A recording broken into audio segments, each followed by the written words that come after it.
पिछले सप्ताह हम लोग देख रहे थे कि जो हमारे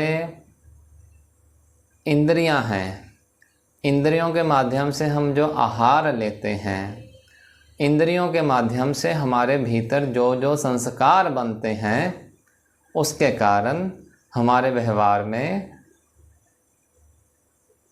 फर्क पड़ते हैं। या ऐसे कह सकते हैं कि जो जो इंद्रियों के माध्यम से हमारे भीतर जाएगा, सौ सौ ही व्यवहार रूप में प्रकट होगा, ऐसे भी हम बोल सकते हैं। और जो 7वां श्लोक था, प्रवृत्तिम च निवृत्तिम च जना ना विदुरासुरा न शौचम नापि चाचारो न सत्यम तेषु विद्यते, कि जो आसुरी स्वभाव वाले हैं उनको प्रवृत्ति निवृत्ति के बारे में कुछ भी मालूम नहीं पड़ता, ना उनमें शुचिता होती है और ना ही आचार कैसे करना है इसका कोई ज्ञान उनमें होता है। और इस कारण से उनके जीवन में आपको कोई सत्य भी नहीं दिखेगा। काफ़ी लंबी चर्चा इसके बारे में हम लोगों ने करी थी। होपफुली इसका आपको YouTube पर भी एक करेक्टेड फॉर्म में मिलेगा आने वाले दिनों में, क्योंकि थोड़ा सा ये मुश्किल टॉपिक था।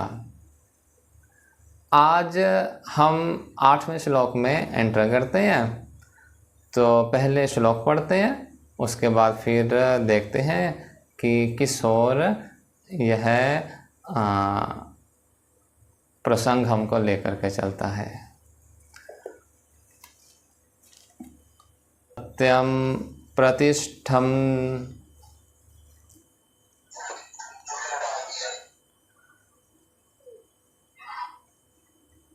ते जगदाहुरणीश्वरम्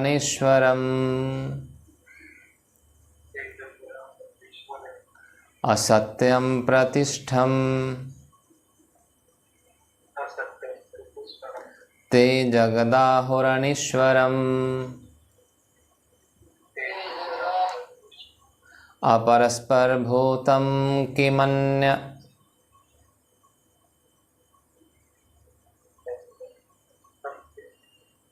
अपरस्पर संभूतं किमन्य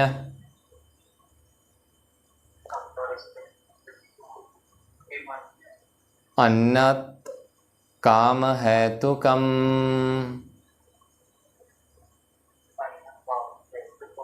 अन्यत् काम हेतुकम्।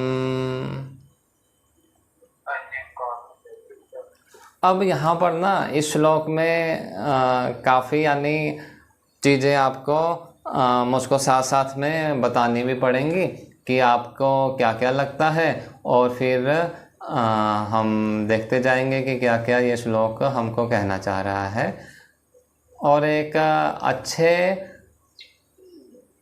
निर्णय पर हम पहुंच पाएँ उसकी ओर भी हम कोशिश करते हैं। श्लोक क्या बोलता है? असत्यम प्रतिष्ठितम ते मैंने वे मैंने जो आसुरी गुणों युक्त है।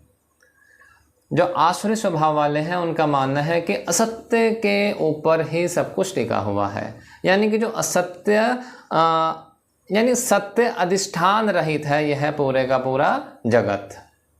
बात समझना, जो दैवी संपदा गुण वाला है वो बोलता है कि सत्य के ऊपर ही सब चीज़ें चल रही हैं, पर जो आसुरी गुण वाला है वह बोलता है कि असत्य के ऊपर ही सब चीज़ें चल रही हैं। अब यहाँ पर हम बहुत इजीली बोलेंगे कि हम भी यही मानते हैं कि सत्य के ऊपर ही सब चीज़ें चल रही हैं। उसका थोड़ा सा हम विश्लेषण करने की कोशिश करेंगे कि क्या कहना चाह रहे हैं इस लोग। अभी तो मैं बहुत लिटरल मीनिंग बता रहा हूँ। आगे कहता है जगदाहुरणीश्वरम, कि जो ये दृश्य जगत दिख रहा है, अनीश्वरम, ये बिना किसी ईश्वर, या मैं ऐसा बोल सकता हूँ कि बिना किसी नियामक ऐसी वस्तु से प्रकट हो गया। पहली बात, आसुरी गुण वालों ने क्या कहा कि असत्य अधिष्ठान यानी कि असत्य ही बेस है जो ये हमें दृश्य जगत दिख रहा है। और दूसरा बिना किसी फिलॉसफी के, बिना किसी ईश्वर के ये पूरे का पूरा जगत चल रहा है, ऐसा आसुरी गुण वालों का मानना है। अपरस्पर संभूतम, और ये बिना किसी कारण के उत्पन्न हो गया है, विदाउट एनी रीजन। किम अन्यत, कोई कारण नहीं है, बस एक कारण है। वह कारण क्या है? काम। संभोग की प्रवृत्ति ही इस जगत की उत्पत्ति का कारण है, ऐसा आसुरी स्वभाव या आसुरी गुणों वालों का मानना है। यानी एक मैं सरल वाक्य में बोलूं तो उनका क्या मानना है कि जो पूरे का पूरा जगत हो रहा है, ये स्त्री और पुरुष के संयोग से जो संतान उत्पत्ति हो रही है उसी के कारण बस चलता जा रहा है, और इसमें कोई भी फोर्स और इसमें कोई भी चीज विद्यमान नहीं है। जगत किससे बना? कहते आसुरी गुण वाले काम, इच्छा और स्त्री और पुरुष से, और विदाउट एनी बेस, बिना किसी ईश्वर, जिसको हम ईश्वर बोल दो या कोई एक सुप्रीम पावर बोल दो, कुछ भी आप विशेषण यूज कर सकते हो। उनका मानना है कि ईश्वर का इसमें क्या लेना देना, भाई बच्चे पैदा हमने करे, ईश्वर कहाँ से बीच में आ गया। और ईश्वर इसको चला भी नहीं रहा। यानी कहीं ना कहीं उनका भाव ये है कि सब कुछ अपने में ही हम कर रहे हैं। जैसे पहले भी आया था कि दंभ, प्रिटेंड ये कर रहे हैं कि सब कुछ हम ही कर रहे हैं।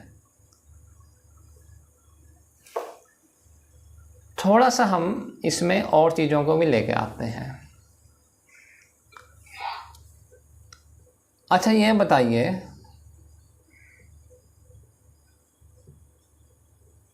संतान दुखी हो, संतान दुखी हो तो क्या मैं भी दुखी हो जाता हूं?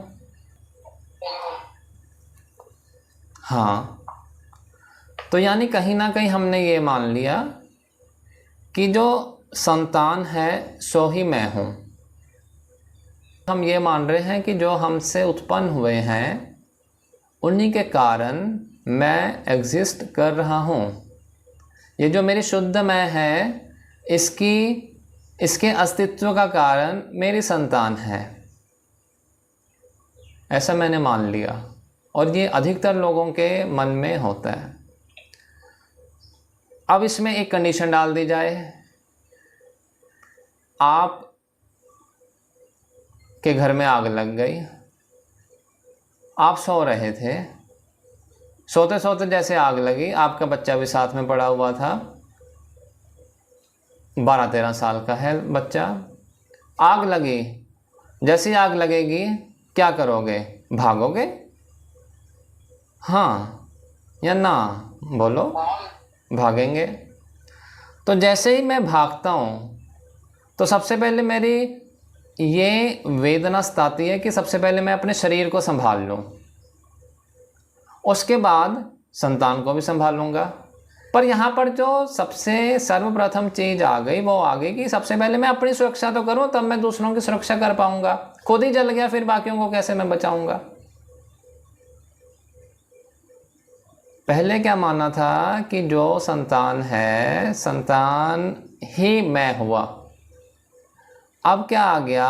कंडीशन डाली गई कि भाई आग लग गई, बच्चा साथ में था, तो सबसे पहले यह विचार आया कि भाई भागो यहाँ से, अपने आप को बचाओ, आग वालों को फ़ोन करो, पड़ोसियों को बोलो ताकि आग को बुझाया जाए, कुछ ना कुछ तो उपाय किया जाए।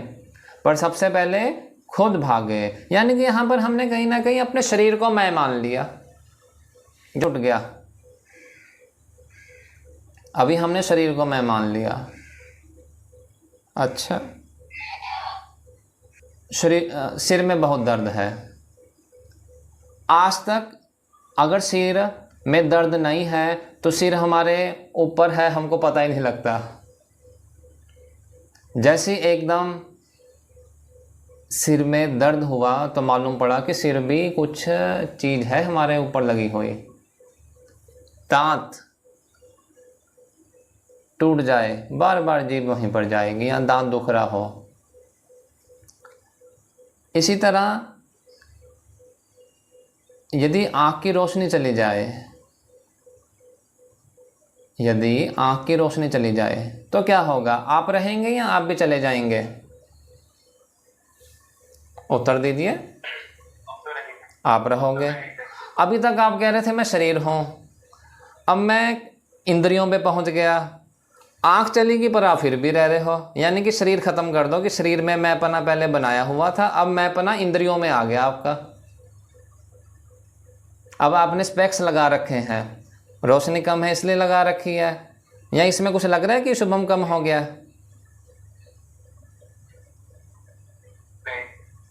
तो यानी कि हम इंद्रियां हो गए,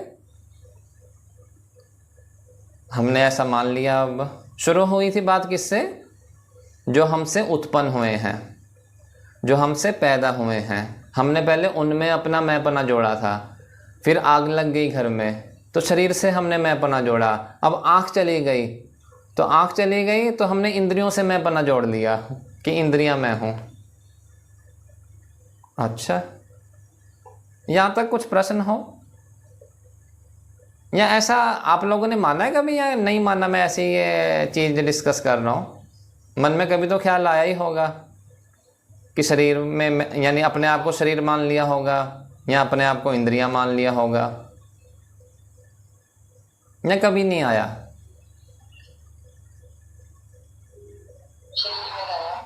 शरीर का आया हुआ है। शुभम जी को इंद्रियों का आया हुआ है क्योंकि उन्होंने स्पेक्स डाला हुआ है। चलो कोई बात नहीं। शुभम जी आपने स्पेक्स डाला हुआ है नंबर वाला या फैशन के लिए डाला है? नंबर वाला है। भूख प्यास लगती है कभी?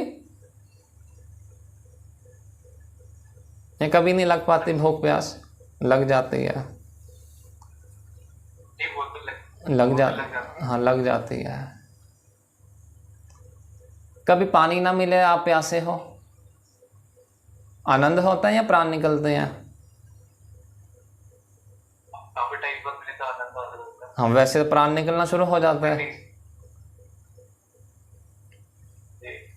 अब अभी तक कह रहे थे कि हम इंद्रियां हैं, अब आप एक लेवल ऊपर पहुंच गए। अब आपने कह दिया कि भाई पानी मिला इतने प्यासे को तो प्राण कुछ जगह है, यानी कि अब आप प्राण हो गए।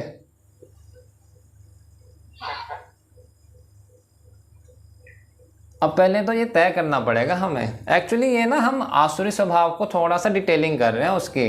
उसमें उन्होंने सीधा सीधा बोल दिया कि भाई जो स्त्री पुरुष से जो काम किए, जो आगे संतान उत्पन्न हुई, सो हमने जो इनका ऐसा विचार है। पर ये कहीं ना कहीं जो अभी हम चीज़ें डिस्कस कर रहे हैं ये उसका एक उस श्लोक को यानी हम डिकोडिफाई करने का प्रयास कर रहे हैं कि वो कहना क्या चाह रहे हैं कि आसुरी व्यक्ति में कौन सा भाव चलता है, कौन सा भाव विद्यमान रहता है। अभी आप खुद ही काफ़ी चीज़ों को खारिज कर चुके हो। सबसे पहले आपने कहा कि नहीं मेरा एक्सटेंशन मेरी संतान में है। दूसरा आपने कहा कि नहीं जी शरीर में है, सबसे पहले शरीर को बचाना है, मैं ठीक रहूँगा तो फिर संतानें भी बचा लूँगा, पड़ोसियों को भी बचा लूँगा। फिर तीसरा आपने कह दिया कि भाई नहीं इंद्रियों में है। अब आप कह रहे हो कि अगर मैं भूख प्यास मुझे लगती है तो मेरे प्राण निकल जाते हैं, कोई बात नहीं अगर मुझे कुछ इंद्रियां मेरी खराब है पर मेरे प्राणों को संतुष्टि मिलनी चाहिए। अब आप ऐसा कह रहे हो। अब कौन सी मैंपने के साथ आपको जस्टिफाई किया जाए? आप खुद ही खारिज करते जा रहे हो सब चीज़ों को, हैं? नो नो नो, जो सिचुएशन के कारण चेंज हो वो असत्य होगा।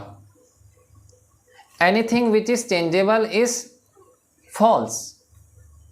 सत्य हम उसको बोलेंगे जो हमेशा एक सा बना रहेगा, और श्लोक ने क्या बोला था, असत्य प्रतिष्ठितम ते, कि उन्होंने माना है कि सत्य के ऊपर सब चीज़ें टिकी हुई हैं। अब जब श्लोक पढ़ा था ना तो हमें बहुत गुड्डी फीलिंग आ रही थी कि भाई हमारे बारे में चीज़ें नहीं हो रही हैं, पर जब हम थोड़ा सा अंदर जाने की कोशिश कर रहे हैं तो चीज़ें कुछ और ही निकलने शुरू हो गई कि हम भी तो यही मान रहे हैं कि सत्य के ऊपर चीज़ें टिकी हुई हैं।